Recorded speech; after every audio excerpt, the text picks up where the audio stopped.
महाराष्ट्र के एक छोटे से गांव धूतूर में दशकों से एक भयावह रहस्य छिपा था। इस गांव को चारों ओर से घने जंगलों ने घेर रखा था।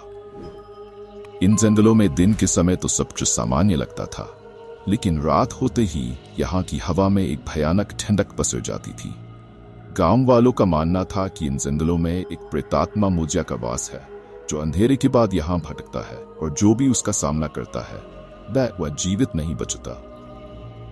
गांव के बड़े बुजुर्ग कहते थे कि मोजिया की आत्मा एक पुराने योद्धा की है, जिसकी मृत्यु बुरी तरह से हुई थी। वह मरते समय प्रतिशोध की आग में जल रहा था और तभी से उसकी आत्मा जंगल में भटक रही थी। इंतजार कर रही थी कि कोई उसकी पीड़ा को समझे और उसे मुक्ति दिलाए। लेकिन सालों से किसी ने भी उसके इस रहस्य को सुलझाने की कोशिश नहीं की थी। गांव के लोग मोजिया से इतना डरते थे कि शाम होते ही अपने घरों के दरवाजे बंद कर लेते।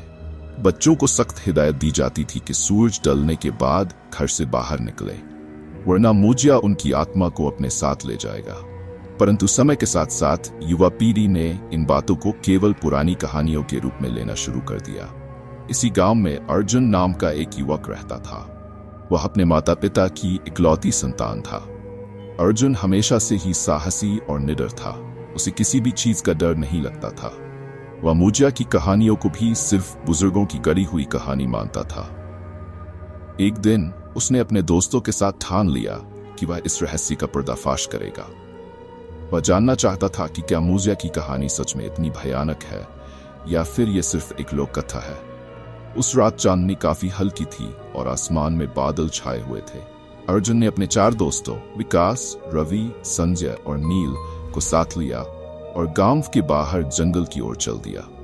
गांव वाले उन्हें रोकने की कोशिश कर रहे थे, लेकिन वे टस से मस नहीं हुए।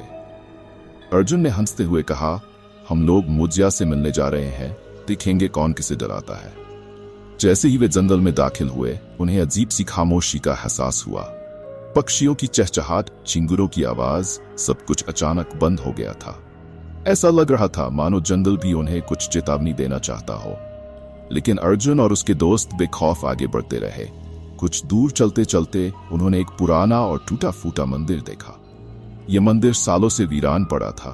लोग कहते थे कि मोजिया इसी के आसपास सबसे ज्यादा सक्रिय रहता है। अर्जुन ने ठान लिया कि वह इसी मंदिर के भीतर जाकर रात बिताएगा।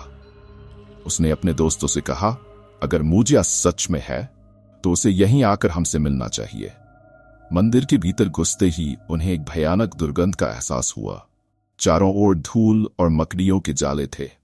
दीवारों पर पुराने चित्र बने थे जिनमें योद्धाओं की लड़ाई के दृश्य थे।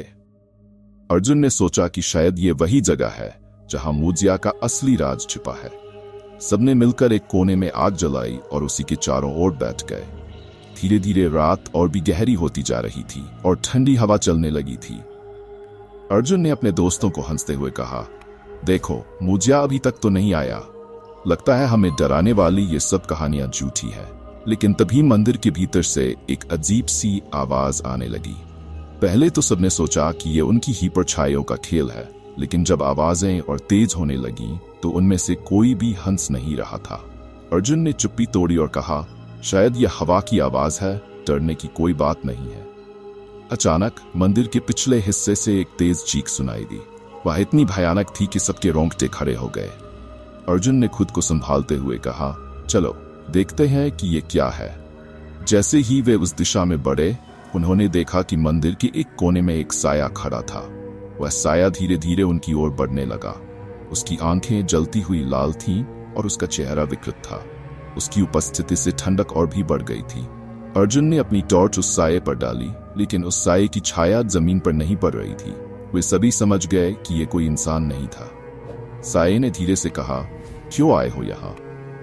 यह मेरी जगह है, अब तुम वापस नहीं जा सकते। सबके दिलों की धड़कनें तेज हो गई। अर्जुन ने खुद को संभालते हुए उससे पूछा, तुम कौन हो? साये ने जवाब दिया, मैं मोजिया हूं, जिसने मेरी आत्मा को यहाँ बांध रखा है। मैं तब तक यहाँ भटकता रहूंगा जब तक कोई मुझे मुक्ति नहीं दिलाएगा। लेकिन जो भी यहाँ आता है वह मेरी कैद से बाहर नहीं जा सकता। अर्जुन को अब एहसास हो गया कि यह सिर्फ एक कहानी नहीं थी। उसने मोजिया से कहा, हम तुम्हारी मदद कैसे कर सकते हैं?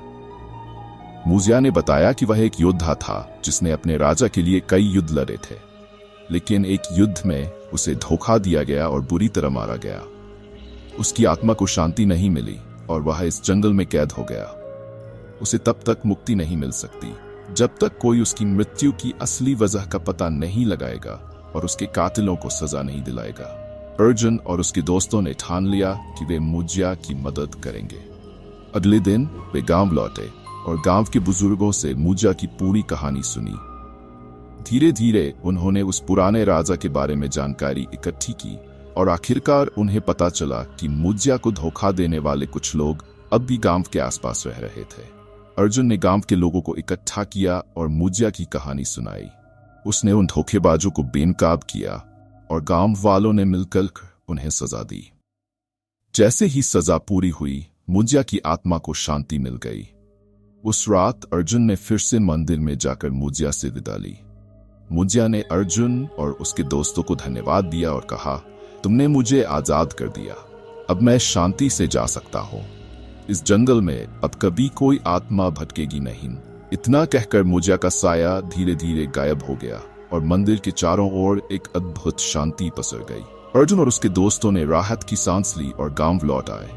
उस दिन के बाद से गांव के लोग न केवल अर्जुन का सम्मान करने लगे, बल्कि मुजिया की आत्मा की शांति के लिए हर साल विशेष पूजा भी करने लगे। और धूतूर गांव की वह भयानक कहानी एक नायक की गाथा बन गई, जिसने अंधेरे को मात देकर एक आत्मा को मुक्ति दिलाई।